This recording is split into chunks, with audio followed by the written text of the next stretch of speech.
देवर चलावैगे। presented by Shiv Sona Music, देवर चलावैगे। mixed by Uttam Premi। चढ़ल जवानी के गाड़ी हमर देवर चलावैगे। जहार चहका गाड़ी हमर बलम चलावैगे। जहार चहका गाड़ी हमर बलम चलावैगे। हे गे बलम चलावैगे। एगे चढ़ल जवानी के गाड़ी हमर देवर चलावैगे। एगे चढ़ल जवानी के गाड़ी हमर देवर चलावैगे। दिन दुपहरिया हमारा उपसलावैगे। दिन दुपहरिया हमारा उपसलावैगे। ए सखी उपसलावैगे। एगे चढ़ल जवानी के गाड़ी हमर देवर चलावैगे। एगे चढ़ल जवानी के गाड़ी हमर देवर चलावैगे। देवर चलावैगे।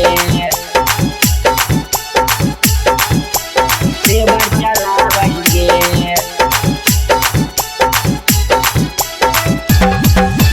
कहाँ है सखी देवर भैया के कहबू न होतै सकजी। कोना ई चौथिया के लिह भौजी ढाक जी।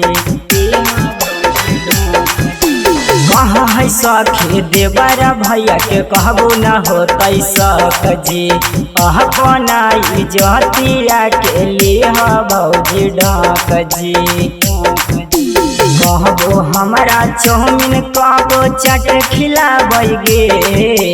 कहबो हमारा चौमिन कहबो चट खिलावैगे। ए सखी चट खिलावैगे। एगे चढ़ल जवानी के गाड़ी हमर देवर चलावैगे। एगे चढ़ल जवानी के गाड़ी हमर देवर चलावैगे। देवर चलावैगे। देवर चलावैगे। रहलन बिहरिया के कैसे दियै गरिया। कहा है कि हियो भौजी देवर तोर दुलरुआ। रहलन बिहरिया के कैसे दियै गरिया। कहा है कि हियो भौजी देवर तोर दुलरुआ। कहरी के इशारा हमारा भीरी बोलावैगे। कहरी के इशारा हमारा भीरी बोलावैगे। ए सखी भीरी बोलावैगे। एगे चढ़ल जवानी के गाड़ी हमर देवर चलावैगे। एगे चढ़ल जवानी के गाड़ी हमर देवर चलावैगे। presented by Shiv Sona Music।